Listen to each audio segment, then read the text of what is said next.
Hey there, Wolt Chums. Wanted to let you know that we have recorded a couple of episodes out of order. What? And so we might reference things like, as we said in last week, or as we just told you last week. And you don't remember that? It's not you. It's us. We recorded things out of order. We posted things out of order.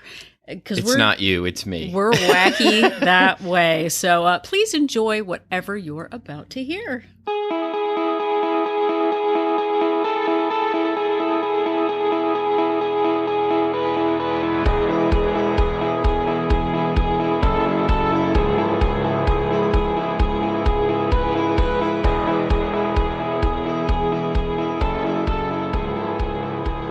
Hello, and welcome to a New Year's Eve in July sale episode of We Only Look Thin. I am one of your hosts. My name is Donald Weigel, and I have lost about 100 pounds, and I have kept it off for about 4 years. And with me, as always, is... Catherine Weigel. Happy New Year's, everybody. Wait, no, that's what we're saying. Hello, Happy New Year. No. I did it again. It's Catherine Weigel. Happy half year. Happy half year. It is Catherine Weigel. I am a Tiny Habits certified coach. Oh, I've lost yeah. about 145 pounds. Wow. I can't remember how long I've kept it off. I think maybe 5 years. You're pretty 4 close years. to 5. Yeah, I'm really like at 4.5 right now. It's like kids. I don't know how old anybody's kids are when they say they graduate from something. Oh, my I just goodness. imagine them as babies. I don't know what's going on. Yeah, but it's terrible. If my sisters ever listen to this, like I always forget the ages of their kids. It's awful. I have to like go back and be like, okay, so they were born in this year, so that means my sister was born in 1980, and she is the only human person whose birthday I actually know because it was 80. So Yeah. every 10 years you can figure it out. But anybody after that, I don't know before, I don't know after. So anyway, Yeah. hello and happy half year, everyone. That's a thing now. Hello. Yeah, I think it is nice though. You know, this was an unplanned tangent, but which is totally unusual for us. But it is nice though that like there was a point at which I was like, okay, I've been on my goal weight for exactly 32 days. Yeah. I've hit it for 33. Okay, now it's 18 months. 51 days. Yeah, exactly. And now I'm just like, I don't know. I think it's like 4.5 years. Yeah, I guess when it gets to the point when you don't actually realize what it is. I think I had my anniversary. I'm up a little bit more than I would like to be right now, for being honest. No, I guess I am too. But I'm definitely at the point where it's not as precious to me. It's just more like, that's a good thing to be. So hopefully you can be as blasé as we are right now, everyone, at some point. I guess that's but the what message. we're not blasé about is, what is it? What's the message? The message is that someday that you two can be as blasé about it as we are. Yeah, but what we're not about as blasé because everyone strives to be blasé. That's what you want. That's how you know you're living your best life. Yeah. Do we change it from inspiration to blasé? Yay. Blasé. Blasé. Take your blasé to blasé. Boy, we need to workshop it. But today we're talking about halfway through the year. Yeah, it felt like an attack when I heard it recently, but 2022 is half over. Like, is it half over or is it half? We still have half to beginning. go. See, yeah, I was trying to set myself up sorry, for the punchline, but that's okay. And we will oftentimes. I am a little bit hung up on the whole like New Year's Day, the setting all of your hopes and dreams upon a new year, all of those commercials for a particular fitness chain that were like, new year, new you, like, and we oftentimes as people set all of our hopes and dreams upon that turning the page of the calendar. Yeah. And we look at January 1st as a fresh start, as a new year, a clean slate. And so we will oftentimes just throw everything out the window for the month of December, half of November even. Yeah. And I did. I did, exactly. if we look back at it. And we will set these huge goals based on, okay, in 2022, I'm going to lose 80 pounds or 50 pounds. We'll make these sweeping generalizations. I'm going to, even things like, I'm going to read 50 books this year, or, you know, just these big health goals. Like, I'm going to go to the gym, you know, every day. I'm going to run, you know, 2 miles, 5 days a week, every day in 2022. And then, you know, that calendar flips and we're still the same people that we were the day before. And unfortunately, things in life happen. Yeah. Have you heard of that? Have you heard of things happening in the future? Vaguely. I'm like sort of aware of it, yeah. So in January, I sort of had a goal of losing a certain amount of weight and sticking to my habits and my goals. And I've done a lot of things right, but I've also had a lot of setbacks. Yeah. And it turns out, as we are in the month of June, the good news is I've maintained the weight. The bad news is I'm the same weight that I was at New Year when I said I was going to lose weight. So, you know, it's 6 months in, same weight that I was at Christmas. Is the glass half full, glass half empty? Yeah. We can look at it 2 ways. Yeah. I mean, certainly on the one hand, like the fact that you know, we haven't gained any more weight is great, but I'm still probably close to 10 pounds above me where I am truly happy. And you know, part of that is adjusting my mindset about, you know, what my weight means to me, etc. But also part of it is knowing that I haven't always, you know, stuck to my habits in the way that I really want to.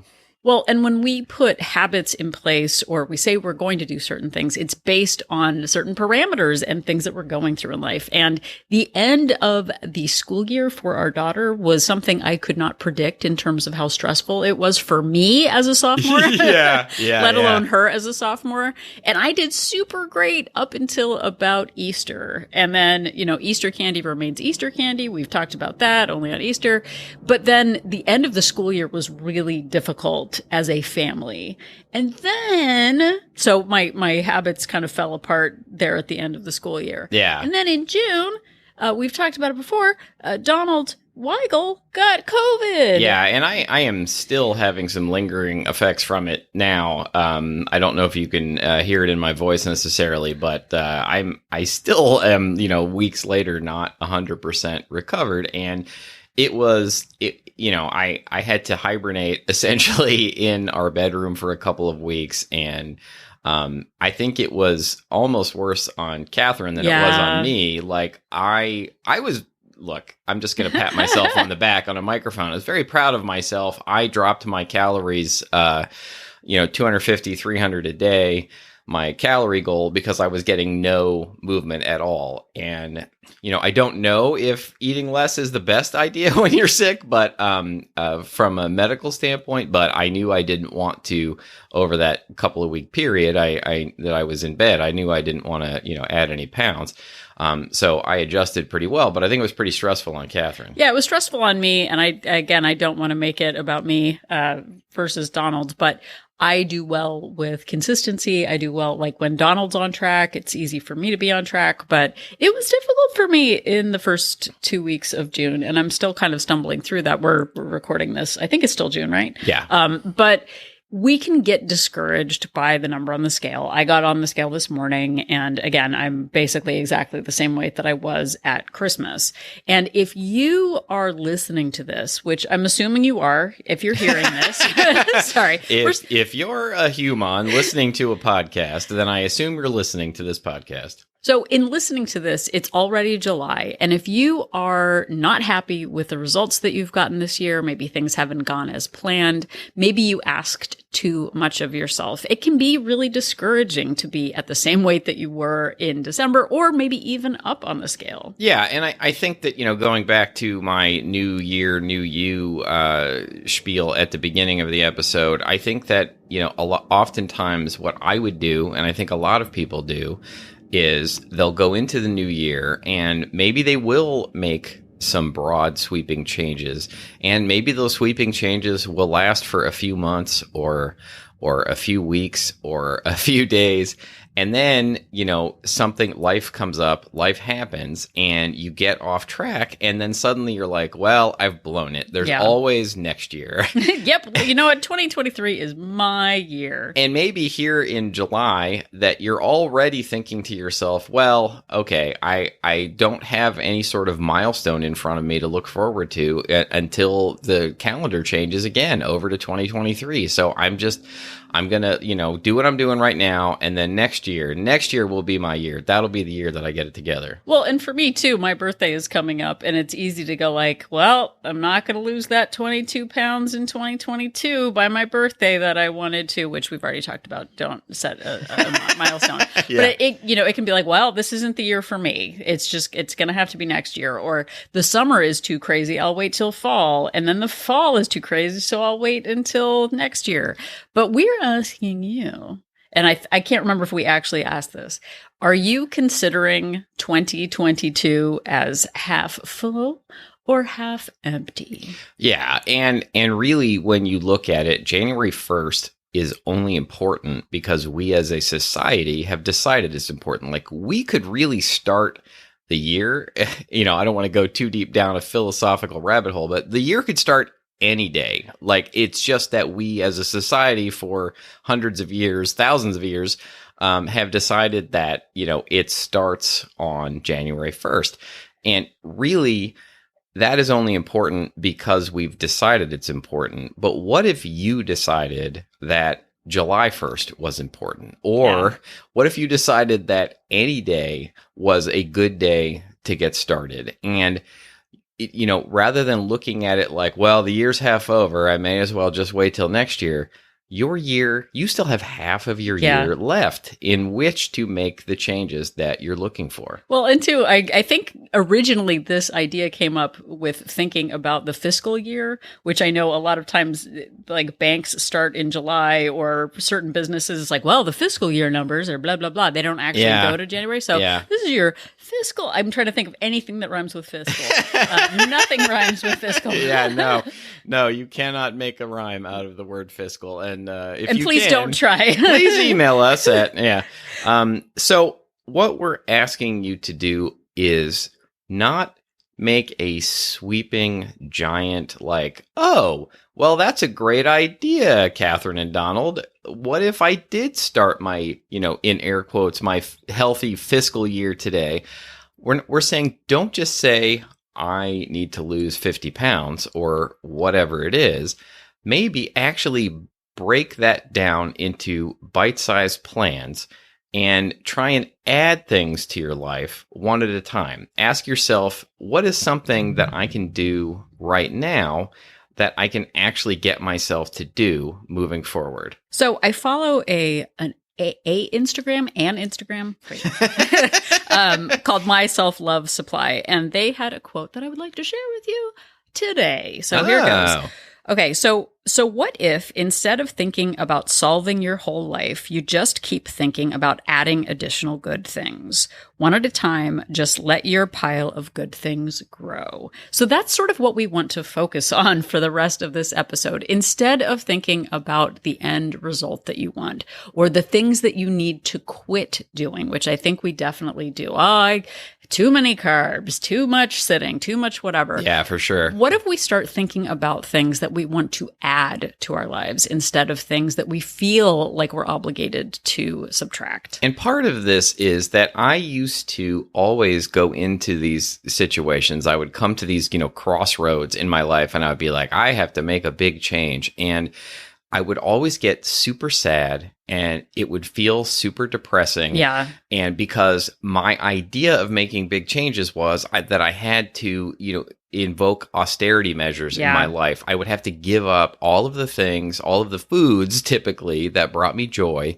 I would have to, get rid of going to bed late, and I'd have to start getting up early and going to a gym. And it just felt, really terrible. The idea of trying to to get rid of all of the foods I liked and then add all this exercise. And, I I would maybe be able to do it for a little while, and I would rely on willpower, and I'd be, quote unquote good for a little while. And then I would, have a couple days in a row where I didn't stick to it. And then I'd be right back where I was because I would just decide, well, I'm just going to give up all my progress at that point. Well, and it was definitely like, well, I've got to go to the gym for 45 minutes, and now I've got to cook homemade meals, and now I've got to join Weight Watchers. And all of these things that I didn't want to do and that I didn't like doing. And it wasn't until I realized that, the more I liked the plan I was on, the more likely I was to stick to the plan that I was on, I was really able to do it. Exactly. So in Wolt Place, We Only Look Thin Place, our accountability group based on Facebook for women. Yes. I mean, women isn't based on Facebook, but the group is on Facebook. There we go. The group is for women, and it's based on Facebook. Anyway, we have an accountability group. If you want more information on that, you can go over to weonlylookthin.com and click on join our support group for more information.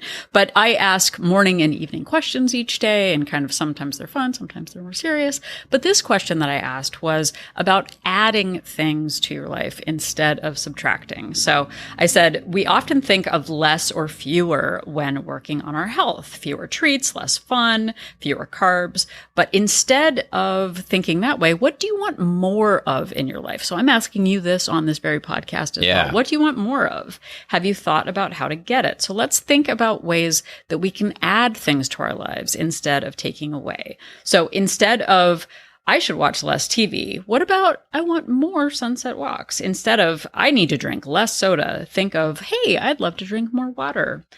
Instead of fewer carbs, maybe, hey, I love grilled veggies. I don't know why everything starts with hey. Hey, I like more grilled veggies. But instead of less gym or more gym time, what about I just want more movement in my life? It doesn't have to be that specific. So I asked everyone in the group to share some things about what they wanted more of. And here, I will give you a list. I will, maybe I'll change every name. That would be fun. No, I'll just give you the list of, we'll call her Rhonda. See, I was thinking of Excelsior as one of the names. I don't know why, but that's not really all the like dream names I would want. I always wanted Patricia when I was like playing as a kid. I thought Patricia was just like, it was very like Dynasty Falcon Crest. Wow. See, that makes me think of Peppermint Patty from the Peanuts. Oh, interesting. All right. Well, we all have our... I don't know. I feel like most of the Patricias I've known have been like Pat or Patty. No, but this is Patricia. Patricia wears like a mink stole and glares at poor people. Makes declarations in that sort of 40s like news voice. Exactly. She gets into fights with Crystal Carrington. Oh yeah, you did it very well. Thank you.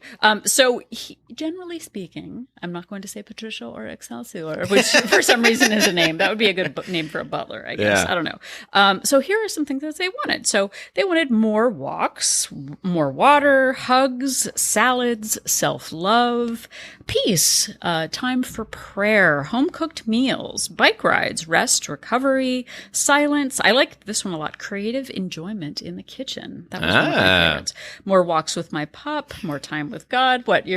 No, my idea of creative enjoyment in the kitchen is that I add like pre-cut roasted red peppers from a jar to my like frozen veggie burgers. Hey man, you do what's right for you. That's the extent of the creative expression I would like. So all of these different ideas, and people were riffing off of each other or getting inspiration from others. I really love that creative enjoyment in the kitchen, because a lot of times we think of it as drudgery. But think about the season in your life right now. What does the summer season afford you? What can you do before fall that is true to the season? Like right now, fresh fruit is really, bountiful here, and fresh vegetables. So adding more things to your life instead of, oh gosh, you really got to cut down on the carbs. Think about what you can add to your life. And in doing so, it's not about that punishment, but really like, here, we'll wait. Take some time to write down some things that you want more of in your life. And, I would caution right now, if you're anything like me, we've talked about the 4 tendencies, and I am a questioner, and I tend to want to gather data and decide what is going to, move the needle the most. And so I would write down 20 or 30 things that I might do. And then I would just agonize over and over again. Okay, wait, should I start this one or that one? Yeah. Wait, is this one going to be the one that moves the needle the most?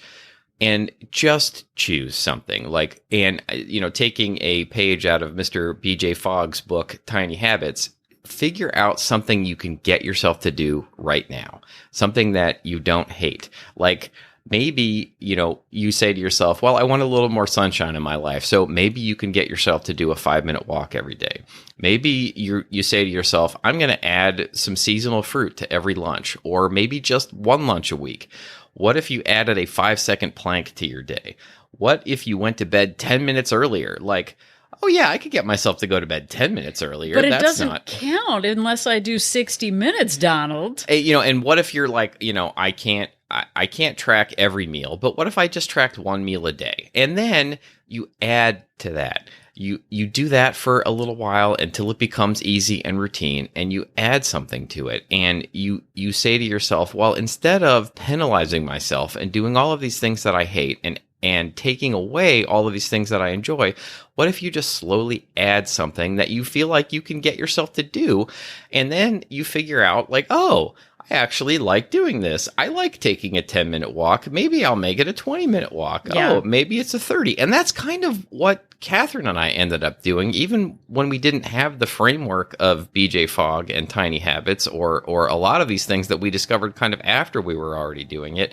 We added things to our lives, and I figured out that I hate going to the gym, which I actually already knew, but I really like walking. I really like I gamify adding steps to my life. And I didn't start with 20,000 steps a day. I started just trying to hit 5,000 steps a day. And eventually that became so easy that, I'm now doing, averaging 20,000 steps a day. And I like it. I actually want to do it and figure out what you can add to your life that you actually want to do. Yeah, in Wolt's Place, I'll say it again, one of the members posted that she started adding fruit to every time that she had yogurt. Yeah. So it's not a huge thing, but I'm going, wow, that's a great idea. Just adding fruit when you have yogurt. So you're pairing two things together. And guess what? I started doing it. And guess what? It kept me full longer. It was a pump up the volume situation. And I have with that, I was doing when I was in my 20s, I did Atkins for a couple of years. Atkins, which is now called keto. I believe it's roughly the same thing. And on Atkins, they demonized fruit so much. Oh my gosh, because so much. of the sugar. So much sugar. And I have, for many years, even when I wasn't actually still doing low carb, I would avoid fruit like the plague. Oh my gosh. Because it was always so like sugary. This idea, there's so much sugar. It's so, it's going to ruin your diet. And I had this idea that I had to stay away from fruit. And it was the same thing with pasta and a lot of other things. But there I was, I would eat an entire package of cheese covered in barbecue sauce, and that was fine. but don't eat fruit. And so I've only worked fruit into my life really in the last few years, and it is fantastic. Well, and I have to say, Donald started using fruit as though he was using a drug. He started having fruit, and I was like, oh, that's so sugary. That's so yeah. Sugary. But meanwhile, I'm I started doing fruit, man. Mainlining Oreos, but that's sugar. That's a dessert, but whatever. And I didn't get 150 pounds more than I weigh right now because of my cantaloupe issues. That's not the problem. Yeah, and maybe you're saying to yourself, leading to my next point about doing things that are easy, maybe you're saying to yourself, well, the only fruit I really like is pineapple. Okay. But I hate buying a pineapple. I hate cutting it. I hate the whole process. You can buy pre-chopped pineapple in most stores these days, even year-round. They fly them in from whatever part of the world where pineapple's in season, and that's what I do. I love pineapple.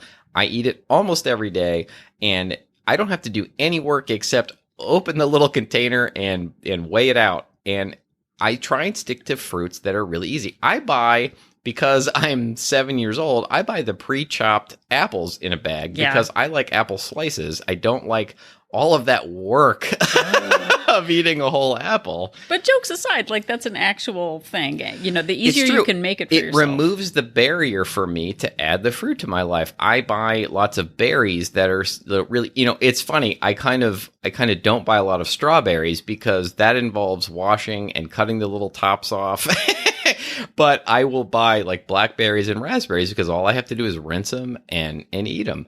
And, you know, this is just an example. If you hate fruit, I'm not suggesting that you try and add that to your life, but there are ways you can get these things into your life without it being the most painful situation in the world. Yeah, and I'm going to say an aside, juice doesn't count as fruit. Oh, yeah, no, fruit juice, no, that's not. No. Fruit juice typically, like, ounce for ounce, has more calories than a regular soda. Right, and you're taking out all of the fiber and the pulp that is good for digestion, so fruit juice is not the same as actually having fruit, which I know back in Weight Watchers I was really annoyed by that, but you know what, that's not the issue. Anyway, okay, as an aside, we're going to get back to the point. So in conclusion, if you go back and re-listen to the part where I talked about all of the things in Wolt Place that people wanted more of in their lives, nobody said, I really need to compromise my values more. Right. I need the second half of the year. I really want to give more to my job. I really want to give more to stress. I really want to have poor boundaries. That's what I want more of. Yeah. Everything that people wanted more of was just adding nice things. Nobody wanted more drama. Nobody wanted more pain.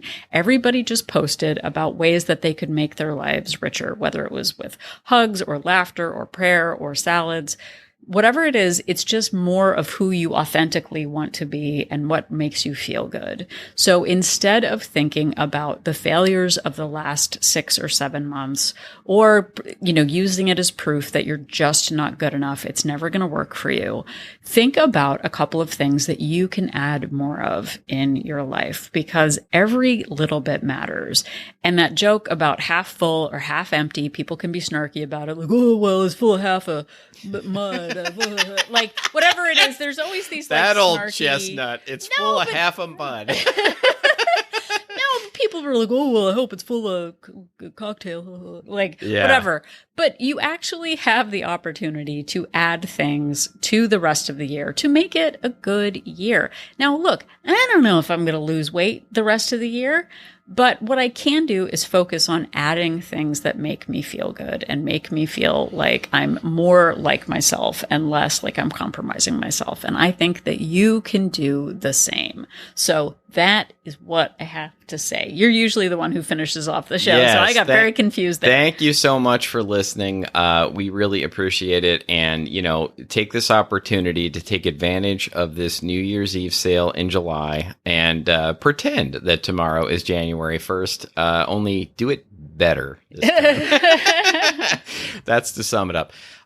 If you enjoyed this episode, first of all, good on you. Second of all, you can find all of our episodes wherever you found this one.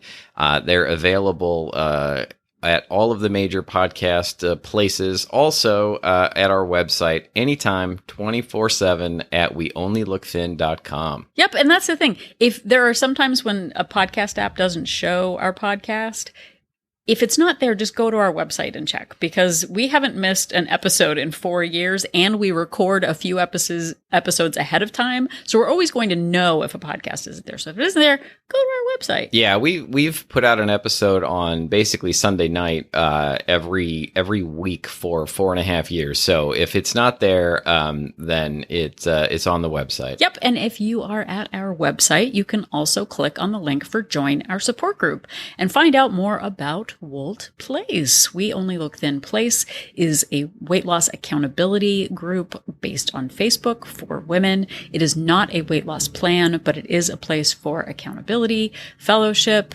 and just sharing with other women who are going through the process. We have people doing Weight Watchers, using calorie trackers, just lots of different things. So it's plan agnostic, but it is a place for support. We do Zoom meetings. We've got a great newsletter, if I don't say so myself. Yeah. It is self-proclaimed. It's a fantastic great newsletter that Catherine writes entirely without me.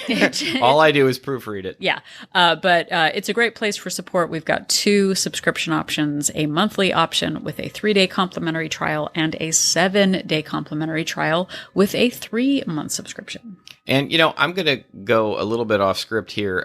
Catherine brought up, it's not a plan. We're very plan agnostic. And, we've talked about the book before, The Diet Fix by Yoni Friedhoff. And he says in it, the best plan is the one that you're going to stick to, and the one that you don't hate doing. And we truly believe that. We have the plan that we stick to.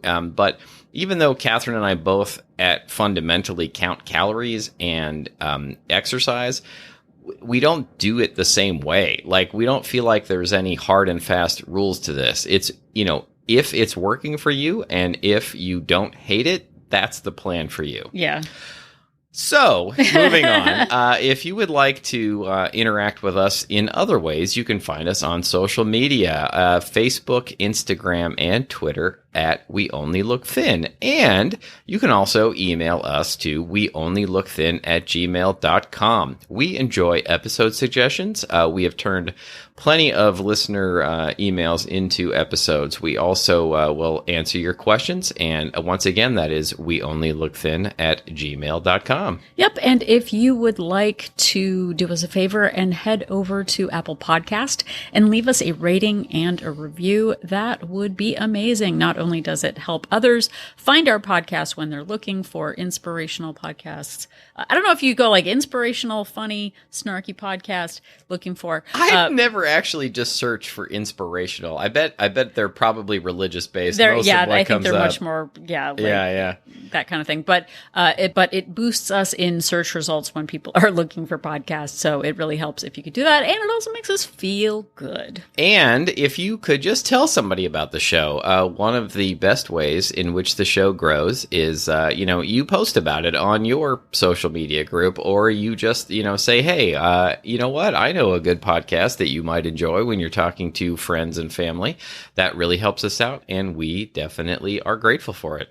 So if you are nervous about inviting people to your fiscal New Year's Eve party, just remember that Donald and I are an inspiration.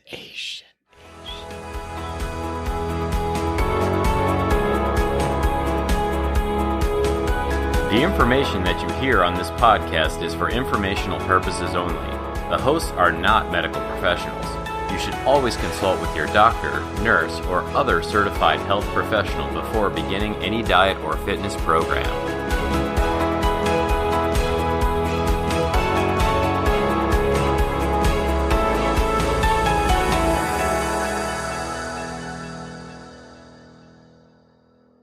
I think you just broke me. Hello, no. It's Catherine Weigel. Donald sure made jokes about stuff, and it's lovely. And I think he is the best around. Nothing is going to keep him down. I'm the best around.